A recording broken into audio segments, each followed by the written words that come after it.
క్రీస్తు మరణం ఆయన ఇష్టపూర్వకముగా స్వాగతించిన మరణమయ్యింది. ప్రభు అయిన యేసుక్రీస్తు వారి యొక్క శిలువ మరణం మానవ జాతి కొరకు ఎన్నో మేలులను తీసుకొచ్చేదిగా ఉన్నందుచేత యేసు ప్రభు వారి యొక్క మరణదినాన్ని ఉద్దేశించి ప్రవక్తలు కూడా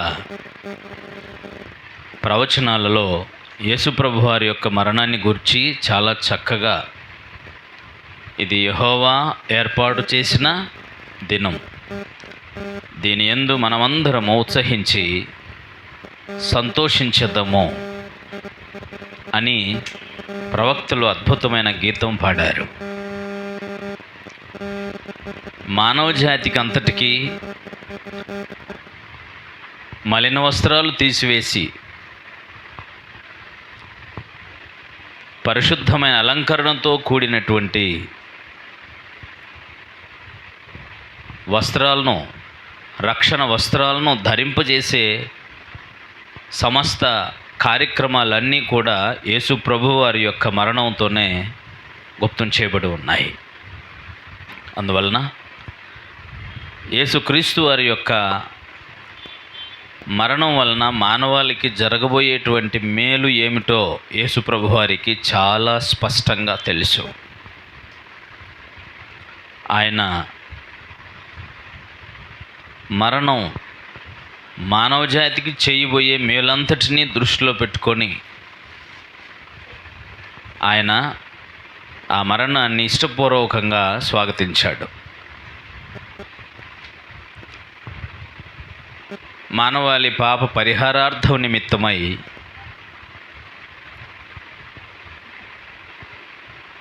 పాత నిబంధన గ్రంథంలో ఇశ్రాయేలీయుల కొరకు వారి పాపముల నిమిత్తమై వారు బలులర్పించడానికి తీసుకొస్తున్నటువంటి జంతువులలో ఏ జంతువుకి కూడా మనుషుల పాపముల నిమిత్తము నేను బలిగావించబడుతున్నానని తెలిసినది కాదు. ఏ జంతువు కూడా ఇష్టపూర్వకంగా మానవుని పాప పరిహారార్థమై బలిగావించబడడం కొరకు వచ్చినది కాదు. అది బలవంతముగా పాప పరిహారార్థము నిమిత్తమై బలిగావించబడేది. అంతేకాకుండా జరుగుతున్న ఆ బలి వలన మానవాళికి ఏమాత్రం మేలు చేకూరుతుందో అనేటువంటి విషయము కూడా జంతువులకి ఏమీ తెలిసేది కాదు.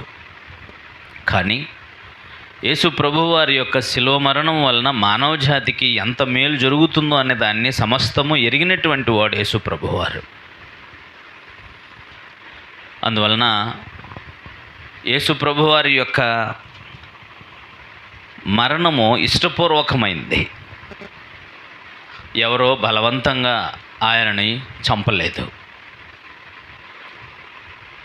ఆయన మరణం నుంచి తప్పించబడాలి అని అనుకుంటే విషయాన్ని గుర్తుంచుకోండి, ఆయన ఇష్టపూర్వకమైన మరణం కాకపోయి ఉన్నట్లయితే ఆయన నీతిమంతుడని నిరూపించుకోవడం కొరకు, కానీ తన మీద నిందలు మోపుతూ నేరము మోపుతూ అన్యాయంగా ఆయనని సిలువేయటానికో మరణానికి అప్పగించేటువంటి ప్రభుత్వాన్ని సహితం ఆయన ఎదిరించగలిగినటువంటి శక్తిమంతుడే. దేవుని ప్రజలైన ఇశ్రాయేలీయుల యొక్క క్షేమం కొరకు పరలోకం నుంచి దూతనంపించి వేల మంది సైనికులను చంపించేసినటువంటి చరిత్ర ఇశ్రాయేలు చరిత్రలో పాత నిబంధనలు మనం చదవగలం. దేవునికి ఇష్టలైనటువంటి వారు ప్రార్థించినప్పుడు యుద్ధం చేయకుండానే విజయాన్ని సాధించినటువంటి సందర్భాలు గ్రంథంలో మనం అనేకసార్లు చదివి ఉన్నాం. దేవునికి ప్రియమైన వాడుగాను, ఏ పాపము చేయని ఏ లోపము లేని నీతిమంతుడు పరిశుద్ధుడైనటువంటి యేసు ప్రభువారు ఆనాటి దుర్మార్గులు నీచమైన పగ, ద్వేషం, అసూయ అను వాటితో వారు సిలువకు అప్పగించినప్పటికీ వారందరినీ సంహరించటానికి కానీ వారి నుంచి ఆయన తప్పించుకోవటానికి కానీ చేతగాని బలహీనుడేమీ కాడు. బలహీనుడు కాడు. ఆయన నీవెవరో చెప్పు అని అన్నప్పుడు, నన్ను గూర్చి నువ్వేం విన్నావు అని యేసుప్రభు వారు అడిగినప్పుడు, యేసుప్రభు వారు తన గురించి తను ఇచ్చినటువంటి సాక్ష్యం,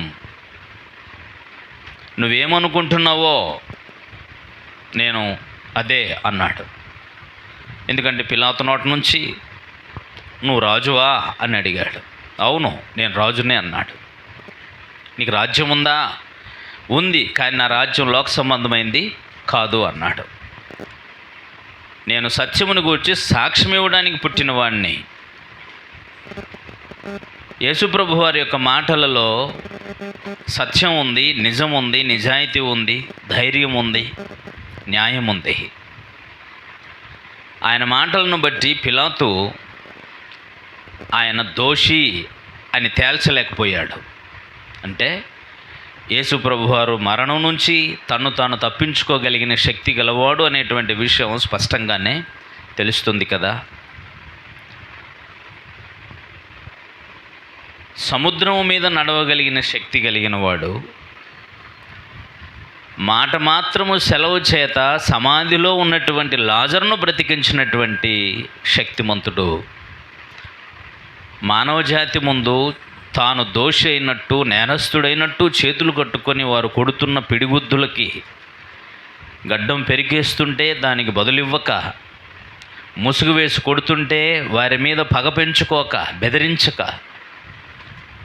తన్ను తాను తగ్గించుకొని మరణానికి ఇష్టపూర్వకంగా సిద్ధపడకపోయి ఉన్నట్లయితే ఆయన ఖచ్చితంగా వీటన్నిటి నుంచి తప్పించుకొని ఉండేవాడు.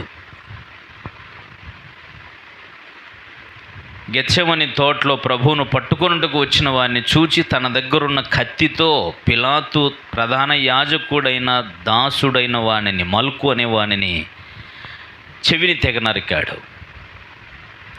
అప్పుడు ప్రభువు చెప్పాడు, పేతురు, సీమోను, నీ కత్తిని ఒరలో పెట్టు.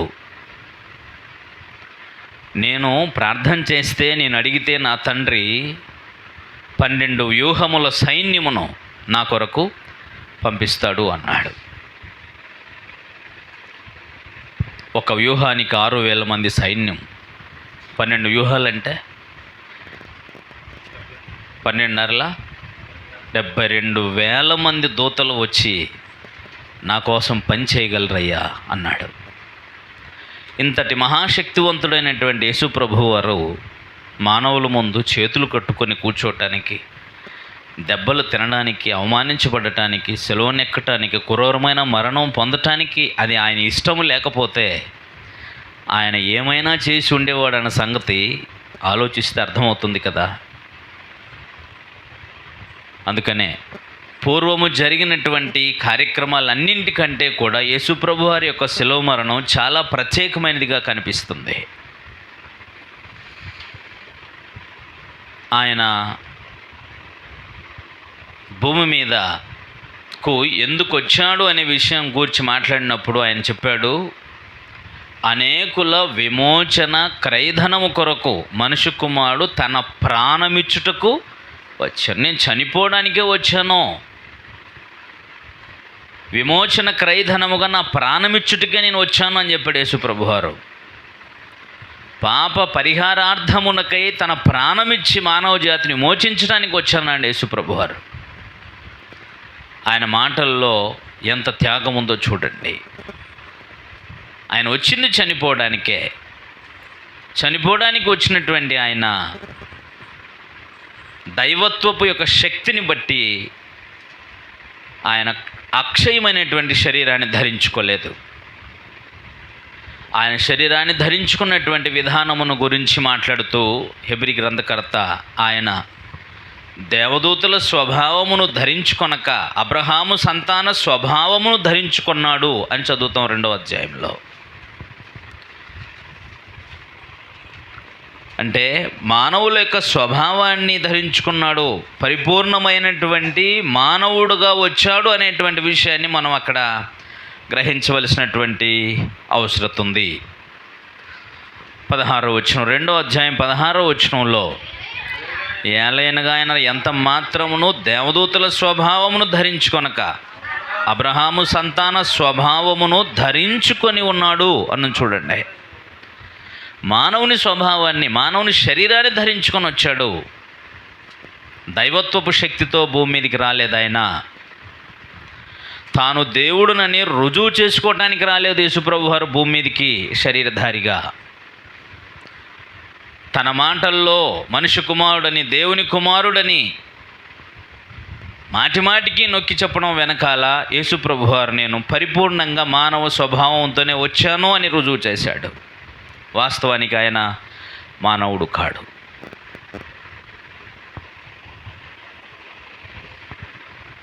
అంతటి మహాశక్తిమంతుడైనటువంటి యేసు ప్రభు వారు దేహాన్ని ధరించుకొని చేతకాని వాడైనట్టు ఎందుకు శిలువ మరణం ఎక్కాడు అని అంటే, ఆ శిలువ మరణముతో గుప్తం చేయబడిన అనేక మేలులను ఎరిగిన వాడు యేసు ప్రభు వారు. అందుకోసం ఆయన ఇష్టపూర్వకంగా ఆ మరణాన్ని ఆయన స్వీకరించాడు.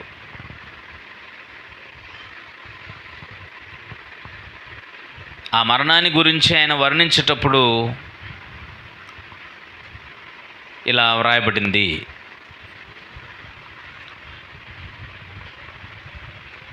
ఏం చెప్పాడంటే, ఫిలిప్పీలకు రాసిన పత్రికలో 2వ అధ్యాయంలో 8వ వచనం ఇలా రాయబడింది.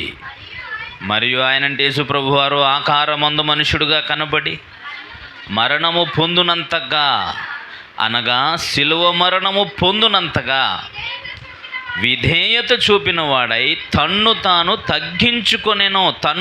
తగ్గించుకొనెను. వాస్తవానికి ఆయన స్టేటస్ అది కాదు అంటున్నాడు. వాస్తవానికి ఆయన స్టేటస్ అది కాదు. మరణము పొందునంతగా, మరణం పొందటమే చాలా, ఆ దైవత్వంతో పోలిస్తే అదే చాలా అసహ్యమైన విషయం. అది శిలువ మరణం అనేది ఇంకా నీచమైనటువంటి స్థితి. ముందే చెప్పాను, శిలువ మరణం అనేది అంత అవమానీయమైనటువంటి మరణము. ఆయన తను తాను తగ్గించుకోవడంలో, మరణాన్ని స్వాగతించడంలో ఆయన ఇష్టాన్ని మీరు సరిగ్గా గ్రహించగలిగితే, తన స్థితి కాని దాని కొరకు ఇష్టపడి దిగి వచ్చాడు. మరణం పొందినంతగా ఆయన ఆకారమందు మనుషుడుగా కనబడి అంటే వాస్తవానికి ఆయన మనిషి కాడు. అదే ఆయన చెప్పాలనుకుంది. 6వ వచనాన్ని మీరు చదివితే ఇలా చెప్పాడు, ఆయన దేవుని స్వరూపము కలిగిన వాడై ఉండి దేవునితో సమానముగా ఉండుట విడిచిపెట్టకూడని భాగ్యమని ఎంచుకొనలేదు, కానీ దైవత్వము యొక్క వైభవాన్ని ఎరిగినటువంటి వాడు, దైవత్వంలో ఉన్నటువంటి వాడు, వ్యక్తిత్వంలో, నిత్యత్వంలో తండ్రితో సమాన స్థితిని కలిగినటువంటి వాడు. వాస్తవానికి ఆయన మానవుడు కాదు. అదే ఆయన చెప్పాలనుకుంది. ఆయన దేవునితో సమానముగా ఉండుట భాగ్యమని ఎంచుకొనక మనుషుల పోలికగా పుట్టి దాసుని స్వరూపం ధరించుకొని, మనుషులుగా పుట్టడం వేరు, మనుషులలో దాసుడుగా పుట్టడం వేరు. మరణించడం వేరు, శిలువ మరణం పొందటం వేరు. ఇదంతా ఎందుకు నొక్కి చెప్తున్నానంటే,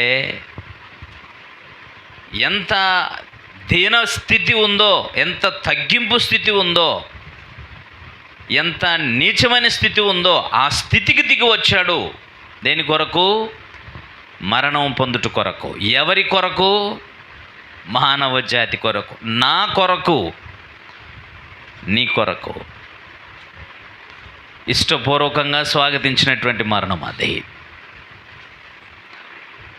పరలోకపు వైభవాన్ని వదిలిపెట్టడంలో ఆయన ఇష్టపూర్వకంగానే వదిలిపెట్టి వచ్చాడు. దైవత్వాన్ని ఇష్టపూర్వకంగా వదులుకొని వచ్చాడు. మరణానికి ఇష్టపూర్వకంగా సిద్ధపడి వచ్చాడు. తనను హింసిస్తున్న వారిని, దూషిస్తున్న వారిని బెదిరించగలిగిన సామర్థ్యం కలిగినప్పటికీ ఆయన బెదిరించడానికి సిద్ధపడకుండా ఇష్టపూర్వకంగా సిద్ధపడ్డాడు. పరలోకపు వైభవాన్ని ధరించుకొని వచ్చాడు ఆయన. వదిలిపెట్టి మానవుళ్ళు దాసుని స్వరూపాన్ని ధరించుకొని భూమి మీదకి వచ్చినటువంటి వాడు ఎంత తగ్గింపు కలిగిన వాడో. రక్తమాంసములు లేనివాడు రక్తమాంసములు ధరించుకొని వచ్చాడు భూమి మీదకి. రక్తమాంసంలో బాధను రుచి చూడవలసిన అవసరత ఆయనకి లేదు. కానీ రక్తమాంసంలో కలిగే బాధ, వేదన, కష్టం, కన్నీళ్ళు, రోదన అంతా కూడా ఇష్టపూర్వకంగా, అనుభవపూర్వకంగా ఎరగడానికి వచ్చాడు ఆయన. దీనంతటి వెనకాల పూర్తిగా ఆయన ఇష్టం ఉంది. పరలోకపు వైభవాన్ని వదిలిపెట్టడంలో ఇష్టం ఉంది. మనుషుల పోలికను ధరించుకోవడంలో ఆయన ఇష్టం ఉంది. దాసుని స్వరూపమును ధరించుకోవడంలో ఇష్టం ఉంది. మరణం పొందుటలో కాదు, శిలువ మరణం పొందటంలో ఆయన ఇష్టం ఉంది. సమస్తాన్ని, తనకున్న సమస్త వైభవాన్ని అంతటిని పక్కన పెట్టి తాను తగ్గించుకున్నాడు. ఆయన మరణం ఇష్టపూర్వకంగా స్వాగతించింది. ఆయన ఇష్టపూర్వకంగా ప్రాణం పెట్టాడు ఆయన. వాస్తవానికి మరణాన్ని గురించి ప్రభువు మాట్లాడేటప్పుడు ఇలా చెప్పాడు. యోహాను సువార్త 10వ అధ్యాయం. యోహాను సువార్త 10వ అధ్యాయంలో 17-18 వచనాలు మనం చూస్తే, నేను దాన్ని మరలా తీసుకొని ఉన్నట్లు నా ప్రాణమును పెట్టుచున్నాను. ఇందువలననే నా తండ్రి నన్ను ప్రేమించుచున్నాడు. ఎవడునూ నా ప్రాణమును తీసుకొనడు. నా అంతటి నేనే దాన్ని పెట్టుచున్నాను. దాన్ని పెట్టుటకును నాకు అధికారము కలదు, దాన్ని తిరిగి తీసుకొనుటకును నాకు అధికారము కలదు. నా తండ్రి వలన ఈ ఆజ్ఞను పొంది ఉన్నాను. నీ ఇష్టపూర్వకంగానే నీవు మానవ జాతిని విమోచించటానికి ఇష్టపడి ప్రాణం పెట్టి విమోచించి ఉద్దేశించితే వెళ్ళిరా నాయన. వదిలేస్తానంటావా?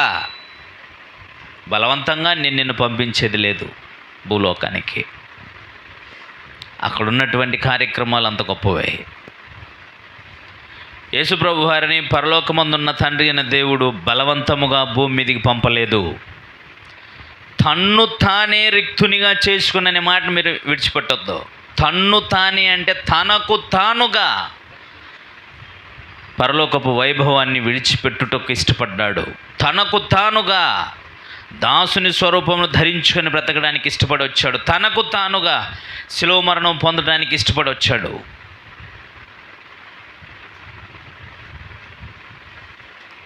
ఇప్పుడు ప్రాణం పెట్టుటం గురించి మాట్లాడుతున్నాడు.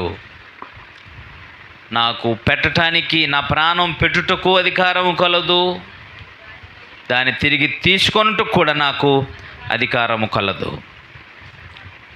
కానీ నేను నా ప్రాణం పెట్టకుండా ఉండటానికి నాకు అధికారం కలదు.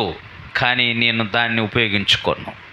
ఎందుకంటే నీ ఇష్టపూర్వకంగానే వచ్చాను. ఎందుకంటే తన ప్రాణం పెట్టుటలో ఏం గుప్తం చేయబడిందని చెప్పాడు. మత్తయి 20:28. మత్తయి సువార్త 20:28 పరిచారం చేయించుకుంటకు రాలేదు, కానీ పరిచారం చేయుటకును అనేకులకు ప్రతిగా విమోచన క్రయధనముగా తన ప్రాణమిచ్చుటకు వచ్చాడు అన్నాడు. ఆయన ఇందుకోసం వచ్చాడు, అందుకనే చెప్తున్నాడు. దీని వెనకాల నా ఇష్టం ఉంది అన్నాడు. తండ్రి బలవంతంగా పంపలేదు క్రీస్తుని.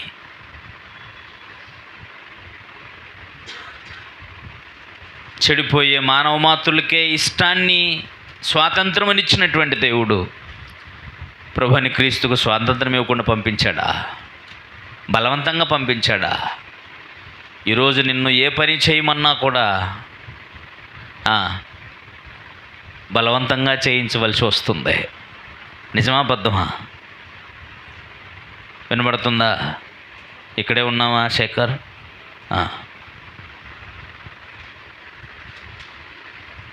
మనతో ఏ పనైనా చేయించాలనంటే బలవంతంగా చేయించవలసి వస్తుంది దైవికమైన కార్యక్రమాలని. నిజమా అబద్ధమా?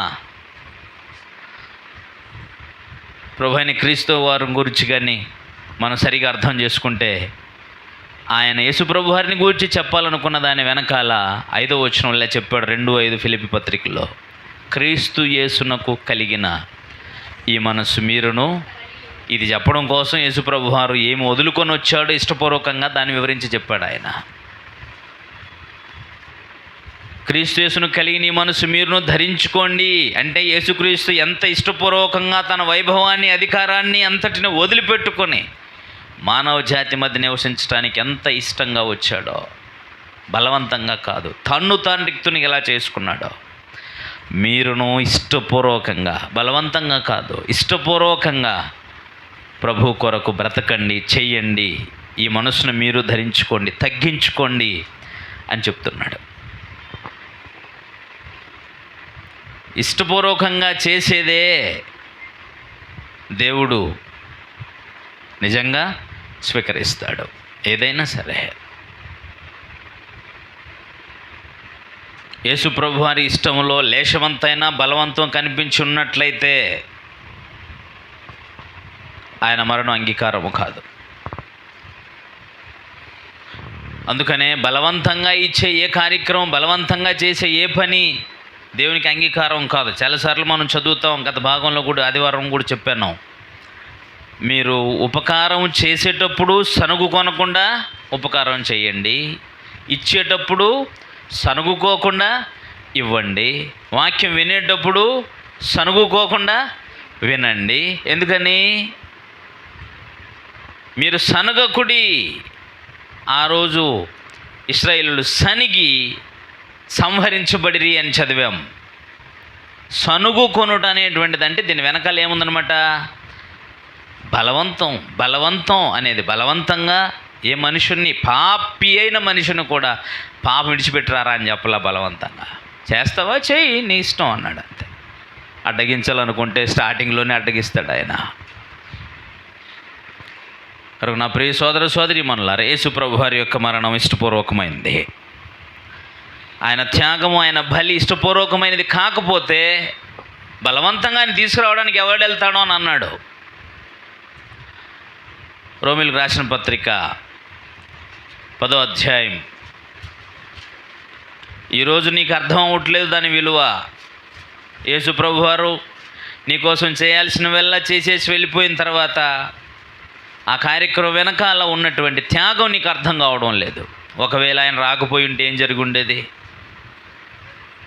6-7 వచనాలు చదువుదాం. అయితే 10వ అధ్యాయము రోమీయులకు రాసిన పత్రిక 6-7 వచనాలు. అయితే విశ్వాసమూలమగు నీతి ఇలా చెబుతుంది, ఎవడు పరలోకములోనికి ఎక్కిపోవును అనగా క్రీస్తుని క్రిందుకు తెచ్చుటకు. ఎందుకంటే విశ్వాసము వలన ఒకడు నీతిమంతుడుగా తీర్చబడుడనే పాలసీ ప్రతి మనిషికి వర్తించాలి అని అంటే, ప్రతి మనుషుడు విశ్వాసం మూలంగా బ్రతుకును, విశ్వాసమును బట్టి నీతిమంతుడుగా తీర్చబడుడు అనేటువంటి ఈ కార్యక్రమము మానవ జాతికి అంతటికీ అప్లై అవ్వాలంటే యేసుప్రభు వారు భూమి మీదకి రావాలి. అందుకనే ఆ విశ్వాసమైన మూలమైన నీతిలా చెబుతుంది, క్రీస్తు లేకుండా నీకు విశ్వాసము వలన నీకు రక్షణ లేదు, నీతి లేదు. చూస్తారు, అది 9వ అధ్యాయం 30 నుంచి చదువుదాం. నీతిని వెంటాడని అన్ని జనులు నీతిని అనగా విశ్వాసమూలమైన నీతిని పొందిరి. అయితే ఇశ్రాయేలు నీతి కారణమైన నియమమును వెంటాడినను ఆ నియమాన్ని అందుకోలేదు. వారు ఎందుకు అందుకోలేదంటే, వారు విశ్వాస మూలమున కాక క్రియల మూలంగానే దాన్ని వెంటాడిరి. విశ్వాస మూలముగా కాకుండా, విశ్వాసం లేకుండా క్రియలతో నీతిమంతులం కాగలము అనుకున్నారు ఆనాటి మనుషులు. అది సాధ్యపడదు అన్నాడు. విశ్వాసం అనేటువంటిది అబ్రహాము ఉంచాడు. అందుకని అబ్రహాము విశ్వాస మూలముగా నీతిమంతుడని తీర్చబడ్డాడు. లోతు తీర్చబడ్డాడు, నోవాహు తీర్చబడ్డాడు. విశ్వాసం ఎందుకంటే మోషే విశ్వాసం బట్టి నీతిమంతుడు తీర్చబడ్డాడు. ఎందుకనంటే ఎప్పుడైతే వారికి దైవికమైన దర్శనము కలిగిందో, వారికి ఇవ్వబడిన ప్రతి ఆజ్ఞ వెనకాల, ప్రతి సందేశం వెనకాల యేసుప్రభు వారిని చూశారు వాళ్ళు. నీ సంతానం వలన భూలోక వంశస్థులందరినీ ఆశీర్వదిస్తాను అని అబ్రహాముతో దేవుడు వాగ్దానం చేసినప్పుడు అందులో యేసుప్రభు వారిని చూశారు ఆయన. ఆ విశ్వాసంలో అబ్రహాము గారు యేసుప్రభు వారిని చూశారు. ప్రభు అయిన దేవుడు మోషేతో ఇలా చెప్పాడు, నీ వంటి ప్రవక్తను నీ సహోదరుల్లో వారి కొరకు నేను పుట్టిస్తాను అన్నప్పుడు అప్పుడే అతడు చూశాడు ప్రభు అయిన క్రీస్తుని భూమి మీదకి పంపిస్తాడని. అందుకనే ఆయన గూర్చి ఎబ్రీ పత్రికలో చెప్పబడింది, విశ్వాసమును బట్టి అతడు ఐగుప్తు ధనం కంటే క్రీస్తు విషయమైన నింద గొప్ప భాగ్యమని ఎంచుకున్నాడు అని చెప్పాడు. మృతులను సహితం దేవుడు లేపగలడనేటువంటి విషయం దేవుడు మోషే గారితో పొదలో మాట్లాడుతున్నప్పుడే, నీ తండ్రి దేవుడు అబ్రహాము ఇస్సాకు యాకోబులు దేవుడు నేను అన్నప్పుడే, మృతుల్లో నుంచి చనిపోయిన వారిని కూడా సమాధిలోంచి తిరిగి లేపగలిగిన వాడు దేవుడు, సజీవులకి దేవుడు అనే విషయాన్ని నమ్మాడు ఆయన. యేసుప్రభు వారిని గురించి అనేకులు ఆ విధంగా చూశారు. మోషే గారు క్రీస్తును చూశారు, అబ్రహాము గారు క్రీస్తునందు విశ్వాసం ఉంచారు, యోబు గారు యేసుప్రభునందు విశ్వాసం ఉంచారు. నా విమోచకుడు సజీవుడనియు ఆయన కొద్ది కాలము తర్వాత భూమి మీద నిలుచునని ఎరుగుదును. 19వ అధ్యాయము యోబు గ్రంథం వచనం 25, 19వ అధ్యాయం 25వ వచనం అది రాయబడింది. అయితే నా విమోచకుడు సజీవుడనియు తర్వాత ఆయన భూమి మీద నిలుచుననియు నేను ఎరుగుదును.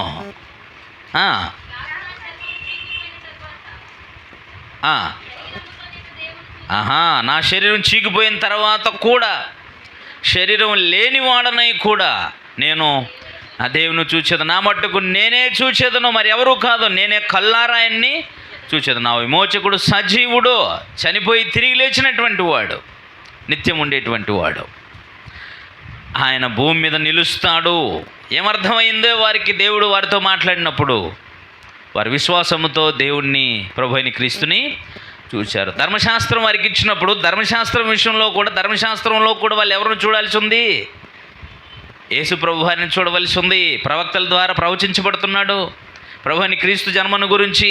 అప్పుడే ధర్మశాస్త్రం రాయబడుతున్నప్పుడే ధర్మశాస్త్రం మీలో నా వంటి ప్రవక్తను మీలో మీ కొరకు పుట్టిస్తాడు దేవుడు అని చెప్పినప్పుడు మీరు ఆయన మాట వినాలి. ఆయన మాట వినకపోతే మీరందరూ సమస్త జనుల్లో నుంచి ఏం చేయబడతారు? తుడిచివేయబడతారని మోషే గారు అప్పుడే చెప్పేశారు ద్వితీయోపదేశకాండంలోనే. ఈ మాటలను చూసినప్పుడు వారు ప్రభు అయిన క్రీస్తు కొరకు ఎదురు చూడవలసి ఉంటుంది. క్రీస్తు కొరకు కాకుండా, అంటే విశ్వాసముతో కాకుండా క్రియల వలన అయినట్టు దేవుణ్ణి వెంటాడు, దేవుని యొక్క నియమాన్ని వెతికారు, అంచేతనే వాళ్ళు నీతిమంతులు కాలేకపోయారు అన్నాడు. వారిలో క్రియలు ఉన్నాయి కానీ విశ్వాసము లేదు. విశ్వాసమూలమైన నీతి ప్రభు అయిన క్రీస్తుకు సంబంధించినటువంటి నీతి, మర్చిపోకండి. అందుకని ఆయన ఇలా చెప్పాడు. మనం ఎక్కడున్నాం? 10వ అధ్యాయంలో ఉన్నాం. 9వ రోమీయులకు రాసిన పత్రికలో వారెందుకు అందుకోలేదనంటే వారు విశ్వాస మూలముగా కాకుండా క్రియల మూలముగానైనట్టు ఆ నియమాన్ని వెంటాడారు, అంచేతనే వాళ్ళు నీతిమంతులు కాలేకపోయారు. నువ్వు నీతిమంతుడు అవడం కొరకు ప్రభు అయిన క్రీస్తునందు విశ్వాసం ఉంచవలసి ఉంది. దాన్ని కూడా మీకు చూపిస్తాను. 3వ అధ్యాయానికి 2 రోమీయులకు రాసిన పత్రికలో 21వ వచనాన్ని చదువుదాం. ఇట్లుండగా ధర్మశాస్త్రమునకు వేరుగా దేవుని నీతి బయలుపరచబడుతుంది. వాళ్ళు తెలుసుకోవలసి ఉంది. ధర్మశాస్త్రం కలిగిన వాళ్ళు వివరించి చెప్తున్నాడు ఆయన. ధర్మశాస్త్రానికి వేరుగా దేవుని నీతి బయలుపరచబడుతుంది. దానికి ధర్మశాస్త్రమును ప్రవక్తలను సాక్ష్యం ఇస్తున్నారు. ఏమని? అది యేసు క్రీస్తునందలి విశ్వాసమూలమైనదై నమ్ము వారందరికీ కలుగు దేవుని. ఇది యేసుక్రీస్తునందు కలిగినటువంటి నీతి. ఇది అంటే మొత్తానికి ధర్మశాస్త్ర సంబంధమైన క్రియల మూలంగా ఎవడు నీతిమంతుడు కాలేడు, కానీ ధర్మశాస్త్రంలో ఉన్న నీతిలో ఆ విశ్వాసము కలిగి ఉన్నట్లయితే వాడు నీతిమంతుడుగా తీర్చిపడతాడు. ఎలాగంటే ధర్మశాస్త్రంలో ఉన్న క్రీస్తును వాళ్ళు విశ్వసించాలి అన్నాడు. అది చాలా గొప్ప జ్ఞానం పౌలు గారు వారితో చెప్పారు. అంచేత ఆ క్రీస్తు రాకుండా నీవు విశ్వాస మూలముగా నీతిమంతుడుగా తీర్చబడు అనేటువంటి ఆ పాలసీ ఏదైతే ఉందో అది అందరికీ కరెక్ట్గా దొరకదు. అంచేత ఇప్పుడు ఇలా చెప్తున్నాడు, 10వ అధ్యాయంలో ఉన్నాం. విశ్వాస మూలముగు నీతి అంటే ధర్మశాస్త్రానికి వేరుగా దేవుడు పెట్టినటువంటి నీతి. ఇలా చెబుతుంది ఏంటంటే, ఎవడు పరలోకానికి ఎక్కిపోవును ఆయన క్రీస్తును అనగా క్రీస్తుని క్రిందికి తెచ్చుటకు, లేక ఎవడు అగాధములోనికి దిగిపోవునో చనిపోయిన తర్వాత ఆయన పాతాళంలోనే ఉండి ఉంటే అనగా క్రీస్తు మృతుల్లో నుంచి పైకి తెచ్చుటకు అని నీవు అనుకోవద్దు, నీ హృదయంలో అనుకోవద్దు. అదేమని చెబుతుంది? వాక్యము నీ యొద్దను నీ నోటను నీ హృదయంలోనూ ఉంది, అది మేము ప్రకటించే విశ్వాస వాక్యమే. వావ్, ఏం చెప్పాడు అర్థమైందా మీకు? దీని వెనకాల నీ ఇష్టం లేదంటున్నాడు, నీ కష్టం లేదంటున్నాడు, నీ యొక్క అనుమతి లేదు అంటున్నాడు. నీతో ఏ విధమైన సంబంధం లేకుండానే నీ కొరకు ఇష్టపూర్వకంగా పరలోకం నుంచి దిగొచ్చాడు, పాతాళానికి వెళ్ళాడు. నీ కొరకే నీ నీతిమంతుడుగా తీర్చడం కొరకే ఆయన తిరిగి లేచాడు. పరలోకానికి వెళ్ళేటప్పుడు కూడా ఆయన చెప్పాడు, నేను మీ కొరకే వెళ్తున్నాను అని అన్నాడు. అంతా మీ ఇష్ట ప్రకారం మీ కొరకు తను ఇష్టపూర్వకంగా సమస్తాన్ని చేశాడు. నువ్వు అడిగితే చేసింది కాదు. ఎంత గొప్ప భాగ్యము మానవ జాతికి యేసు ప్రభు వారు ఇష్టపూర్వకంగా చేశాడో చూడండి. ఆయన మరణం వరకు దిగి వచ్చాడు. వాస్తవానికి మరణం యేసు ప్రభువుని బంధించగలదా? యేసు ప్రభు వారిని మరణం బంధించగలదా? ఎవరిని బంధించగలదు? మరణం బంధించగలదు. ఎవరిని బంధించగలదు? పాపం చేసిన వారిని బంధించగలదు. క్రీస్తుని బంధించగలదా?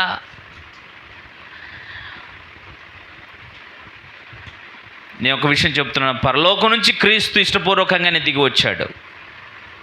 భూమి మీదకి వచ్చిన క్రీస్తు ఇష్టపూర్వకంగానే ప్రాణం పెట్టాడు. ఇష్టపూర్వకంగానే పరదేశకు వెళ్ళి మరలా భూమి మీదకి వచ్చి పరలోకానికి వెళ్ళాడు. ఇష్టపూర్వకంగానే మీ కొరకు నేను స్థలము సిద్ధపరుస్తాను అని చెప్పాడు.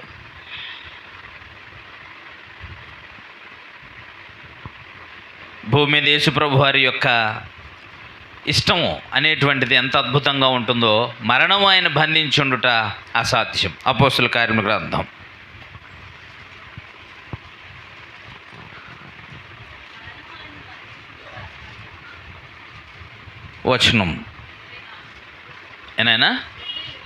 2వ అధ్యాయము వారితో చెప్తున్నాడు, మీరు అన్యాయంగా దేవుని భవిష్యత్ జ్ఞానం అనుసరించి అనుగ్రహించినటువంటి క్రీస్తుని అన్యాస్తుల చేత సిలువేని చంపించేసి అని చెప్పేసి 24లో మరణం ఆయన బంధించి ఉండుట సాధ్యము కనుక దేవుడు మరణ వేదనలు తొలగించి ఆయన్ను లేపెను. మరణం ఆయన బంధించి ఉండుట సాధ్యం. మరణం సాధ్యమవదు క్రీస్తుని బంధించటం. మరణం ఎవరిని బంధించగలదు? పాపం చేసినని బంధించగలదు. కరెక్ట్గా చెప్పాలి అని అంటే మరణం అనేది ఎలాంటిదనంటే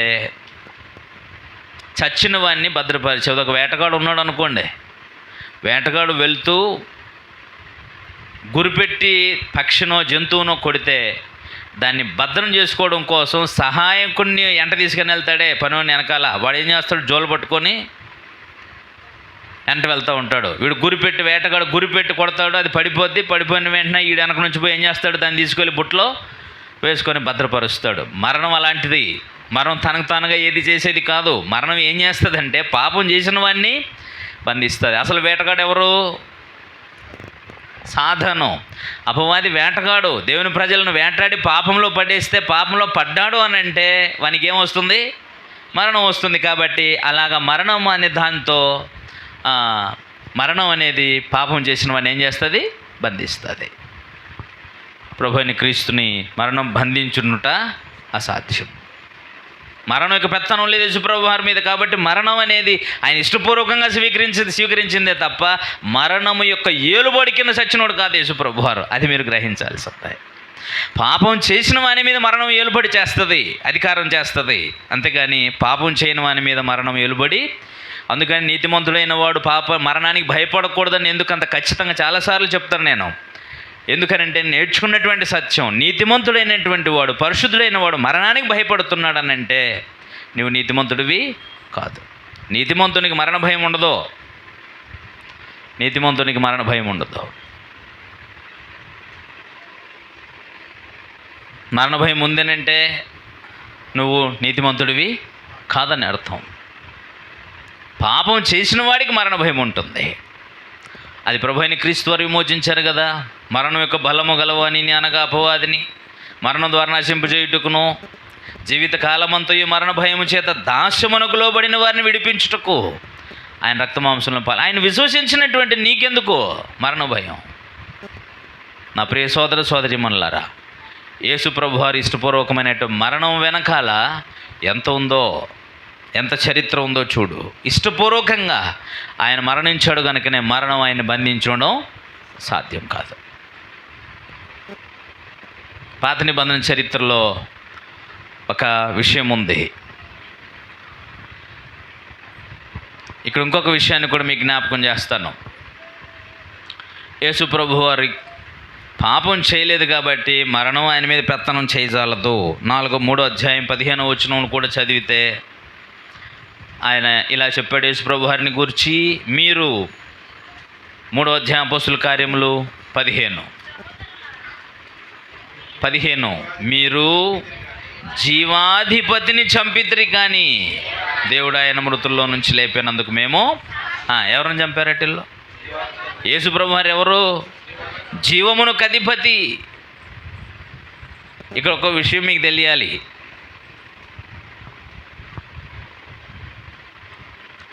ప్రేమ మరణం రెండింటిని గురించి మీరు ఆలోచన చేసినప్పుడు చాలాసార్లు చదువుకొని ఉంటారు. ప్రేమ ఎంత బలమైందట? ప్రేమ మరణమంతా బలము గలది అని చదువుతారు. అవునా? అంటే ప్రేమ మరణమంతా, మామూలుగా మరణమే చాలా బలమైనది యాక్చువల్గా. దానితో ప్రేమను పోల్చి చెప్పాడు. ప్రేమ ఉన్నోడు చావడానికి కూడా సిద్ధపడతాడు. అంటే ప్రేమ గొప్పదే, చావు గొప్పదే? అంటే ఇక్కడ చావే గొప్పదే. ఇంకో విషయం చెప్పనా, చావు కంటే కూడా గొప్పది ఇంకోటి ఉంది. అదేంటో తెలుసా? జీవము.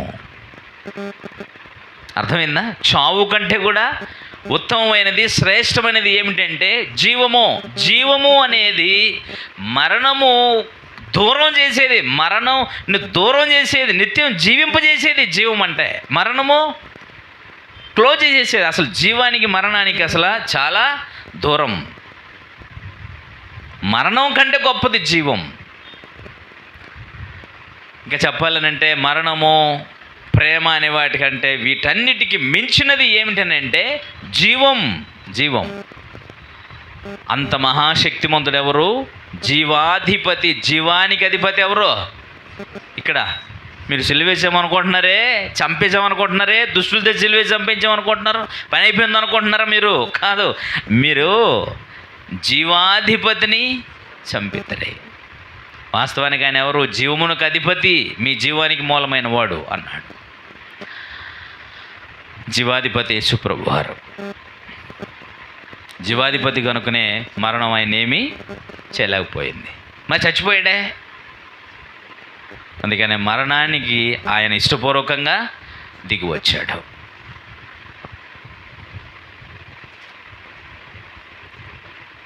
పాత నిబంధన చరిత్రలో ఒక చరిత్ర ఉంది. మీరు దాన్ని రాజుల 2వ గ్రంథంలో 1వ అధ్యాయము 1 నుంచి 10 వచనాల వరకు మీరు చదువుకోవచ్చు. అక్కడ ఏముందనంటే, ఇశ్రాయేలు రాజు అయిన ఆహాబు కుమారుడైనటువంటి అహజ్యా అని ఒకడు ఉన్నాడు. అహజ్యా అనేటువంటి వాడు తమ తండ్రి అహాబు అంటేనే చాలా దుర్మార్గుడు. కానీ అహజ్యా అనేటువంటి పేరు గొప్ప పేరే, తమ యెహోవా దేవునికి చెందిన పేరు అయినప్పటికీ అహజ్యా అనేటువంటి వాడు ఏం చేశాడంటే కిటికీలో నుంచి కింద పడ్డాడు. ఒకసారి కింద పడి రోగి అయి ఉన్నాడు. ఎక్రోను దేవత దగ్గరికి వెళ్ళిపోయి రకరకాల పూజలు పునస్కారాలు చేసేసాడు. పాపం చేత కాక, రోగం నయం కాక ఏం చేశాడంటే వారి దేవత దగ్గరికి వెళ్ళిపోయి బాగుపడుతున్నో లేదో అనేటువంటి సమాచారం తెలుసుకోవడం కోసం పనిని పంపిస్తున్నాడు. ఈలోగా ప్రవక్త అయినటువంటి ఏలియా ఎదురుపడి ఏం చేశాడంటే తన వ్యాధి నయమవుతుందో లేదో అన్న సంగతి తెలుసుకుంటారని పనుని పంపితే ఏలియా అడ్డుపడ్డాడు. మధ్యలో అడ్డుపడి ఏం చేశాడంటే, పోయి నీ యజమానికి ఇలా చెప్పు, ఏంటినంటే నీవు ఈ రోగంతోనే చచ్చిపోతావు పో అని అన్నాడు. అంతే, నువ్వు ఏడికి పోయినా బాగుపడేది ఏముండదు, నీకు వచ్చినట్టు ఈ రోగంతో నువ్వు చస్తావు అని అన్నాడు. చెప్పి పో, అక్కడికెక్కడికి పోయేది నేను చెప్తున్నా కదా, దేవుడు సెలవిచ్చాడు, ఆడు చస్తాడని చెప్పు అని అన్నాడు. ఈ విషయాన్ని తీసుకెళ్ళిన తర్వాత రాజైనటువంటి అహజ్యాకు చాలా కోపం వచ్చింది. కోపం వచ్చి ఏం చేశాడంటే,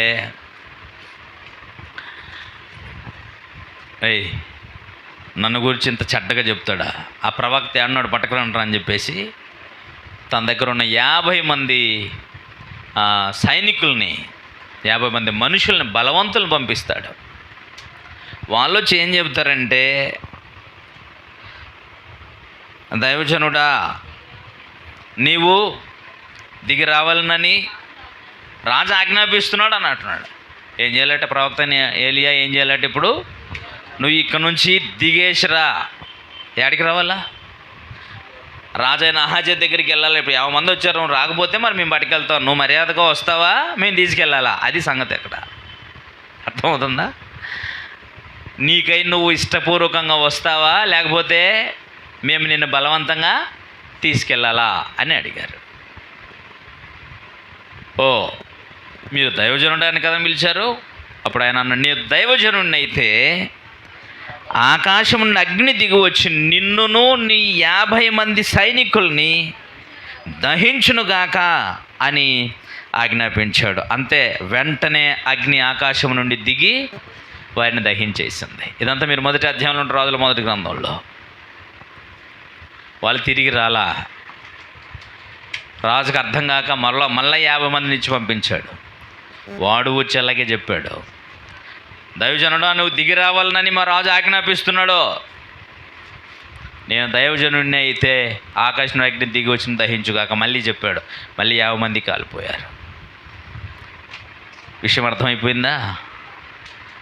నువ్వు ఇష్టంగా వస్తావా, మమ్మల్ని బలవంతంగా తీసుకెళ్తావంటే నేను రావటం ఏంద్రా, మీరే చచ్చిపోతారా, మీరే పోరు. అగ్ని దిగి వచ్చింది, కాల్ చేసింది. మరలా 3వసారి 50 మందిని ఇచ్చి ఒక నాయకుని పంపించాడు. అప్పుడు జరిగినటువంటి సంగతి చాలా అద్భుతమైంది. అక్కడ 13వ వచనం అనుకుంటాను. అసలు ఇదంతా ముందు 52 సార్లు జరిగింది. ఏం జరిగిందో అది గ్రహించినటువంటి వాడు ఇతను 3వ వాడు వచ్చి ఏం జరిగింది చూడండి. ఆయన వచ్చి ఏలియా ఎదుట మోకాళ్ళుని, దైవజనుడా దయచేసి నా ప్రాణమును నీ దాసులైన నీ 50 మంది ప్రాణమును నీ దృష్టికి ఇష్టమైనవిగా ఉండనిమ్ము. దైవజను చిత్తగించుము. ఆకాశం నుండి అగ్ని దిగి వచ్చి వెన్నుకటి పంచాధిపతిని ఇద్దరిని దహించెను. అయితే నా ప్రాణము నీ దృష్టికి ప్రియమైనదిగా ఉండనిమ్ము. మనవి చేయగా యెహోవా దూత వాడికి భయపడకుండా వెళ్ళిపో అని అన్నాడు. ఇక్కడ ఏమైంది? ఇప్పుడు ప్రవక్తని వెళ్ళి ఇష్టపూర్వకంగా దిగొచ్చాడా, బలవంతంగా దిగొచ్చాడా? ఇష్టపూర్వకంగా దిగొచ్చాడు. ఎందుకు దిగొచ్చాడు? 3వ వాడు మాట్లాడిన మాటలను చూసారా, నిజంగానే తగ్గింపు. 3వ వాడు ఏం చేశాడు? దైవజనుడా దయచేసి నా ప్రాణమును నీ దాసులైన 50 మంది ప్రాణాలని నీ దృష్టికి ప్రియమైనవిగా ఉండు నీవు. ఇక్కడ అసలు విషయం చెప్పాలంటే ఏంటి, అర్థం ఏంటంటే, నీ మీద విరోధ భావంతో మేము రాలా. ఎలా వచ్చామో, రాజాజ్ఞ మేరకు మేము రాకపోతే రాజుతో తంట, నేను తీసుకురాకపోతే నీతో మాకు తంట, నేను బలవంతంగా తీసుకెళ్తే నువ్వు ఊరుకోవు, అతను మమ్మల్ని పంపించాడు, మిమ్మల్ని అతని మాట వినకుండా మేము అక్కడ ఉన్నా అక్కడే అతను మమ్మల్ని చంపేస్తాడు, ఇక్కడికి వస్తే బలవంతంగా తీసుకెళ్తే నువ్వు చంపేస్తావు. కాబట్టి మా పరిస్థితి ఎట్లా? ప్లీజ్ దయచేసి మా ప్రాణాన్ని మీకు ప్రియమైనవిగా ఉంచుకొని చిత్తగించండి. మోకాళ్ళుని వినయముతో అతడు అడిగాడు. చూసారా, మరణము కూడా యేసుప్రభు వారి దగ్గరికి అలాగొచ్చింది. అది మీకు చెప్తున్న విషయం. ఇక్కడ మీకు తెలియవలసినటువంటి విషయం, రాజైన అహజ్యా స్థానంలో అపవాది ఉన్నాడు. ప్రవక్త అయిన ఏలియా స్థానంలో ప్రభు అయిన యేసుక్రీస్తు వారు ఉన్నారు. తన 50 మందితో వచ్చిన 3వ అధిపతి స్థానంలో మరణం నిలిచినట్టుంది. అందుకని ప్రభు అయిన యేసుక్రీస్తు వారి చేత పాపము చేయించలేని అపవాది, అర్థమవుతుందా? ప్రభు అయిన యేసుక్రీస్తు వారి చేత అపవాది చేయించలేని, ఆ పాపం చేయించలేకపోయినటువంటి అపవాది ఎలాగైనా యేసుక్రీస్తుని బంధించి తీసుకురా అన్నట్టు యేసుప్రభు వారి దగ్గరికి ఏం పంపించింది? మరణాన్ని పంపించింది. మరణం ఏమీ చేయలేనిటువంటి స్థితిలో ప్రభు అయిన క్రీస్తు వారి ఎదుట మోకాల్లో ఉంది. అర్థమవుతుందా? ఎందుకంటే ఆయన మరణం అనేకుల రక్షణ కొరకు, విమోచన కొరకు చాలా కార్యక్రమాలతో ముడిపెట్టబడింది. అందుచేతన యేసు ప్రభు వారు ఇష్టపూర్వకంగా తన ప్రాణాన్ని పెట్టడానికి వచ్చాడు. అలా చెబుతున్నాను, పాపం చేసుంటే మరణం ఆయనని బందీగా తీసుకొని వెళ్ళి ఉండేది యేసు ప్రభు వారిని. పాపం చేయలేదు, నీతిమంతుడు కనుక పాపము మరణము రెండు యేసు ప్రభు వారికి భయపడిపోయాయి. అందుకనే క్రీస్తు వారిని మరణము బంధించి ఉండుట అసాధ్యం. అక్కడ కూడా ఆయన ఇష్టమే. మరణం అంటే ప్రాణం పెట్టడం ఆయన ఇష్టమే, పాతాళానికి వెళ్ళడం ఆయన ఇష్టమే. అక్కడ బంధించే అవకాశం లేదు. వాస్తవానికి పాతాళానికి వెళ్ళిన వాడు వారు ఎప్పుడూ తిరిగి రాడు. అది పాతాళలోకపు యొక్క వాతావరణం. కానీ అక్కడ నుంచి బయటికి రావడం కూడా ప్రభు అయిన క్రీస్తు వారి ఇష్టం. ఎందుకంటే పెట్టటము, తీసుకోవటం, పోవటం, రావడం అంతా ఆయన ఇష్టం. అంత అద్భుతమైనటువంటి ప్రభు అయిన క్రీస్తు వారి యొక్క శిలువ మరణం స్వాగతించదగింది, ఇష్టంగా స్వాగతించదగింది. సూటిగా ఈ సమాచారం నాకు తెలియజేస్తున్న విషయం ఏంటంటే, యేసు ప్రభు వారు ఇష్టపూర్వకంగా మహాలోకాన్ని, వైభవాన్ని విడిచిపెట్టి వచ్చాడు. నువ్వేం విడిచావు ప్రభు కొరకు అని అంటున్నాను.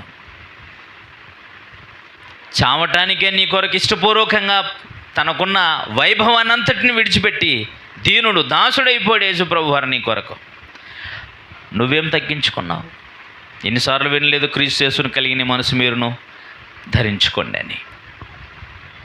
దేవునితో సమానంగా ఉన్నవాడే తాను విడిచిపెట్టకూడని భాగ్యం ఎంచుకొనక తన్ను తానే రిక్తునిగా, మనుషుల పోలిక పుట్టి దాసుని స్వరూపం ధరించుకొని తన్ను తాను రిక్తునిగా చేసుకుని ఎన్నిసార్లు చదివావు?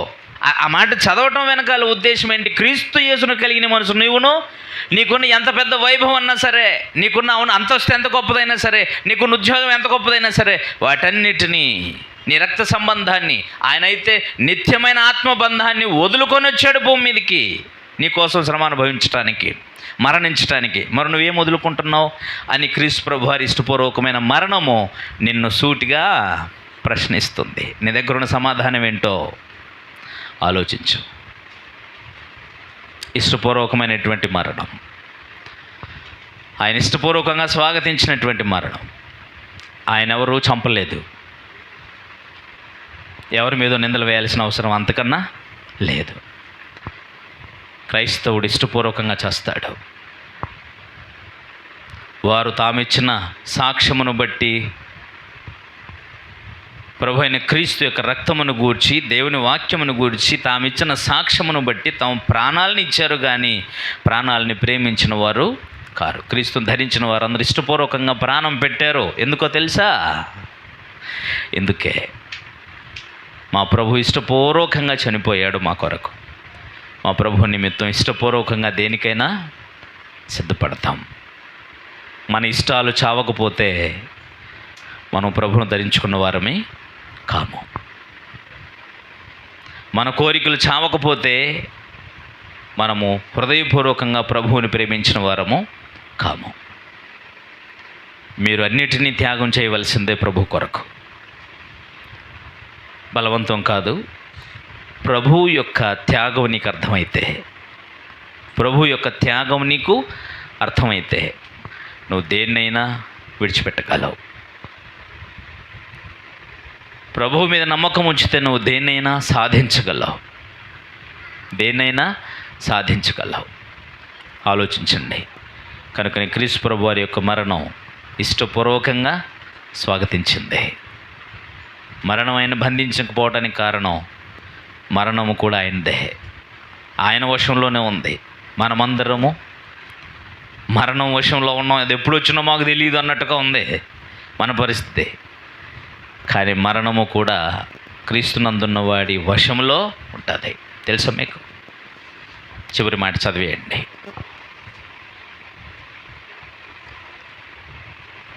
కొరింథీయులు రాసిన మొదటి పత్రికలో 3వ అధ్యాయము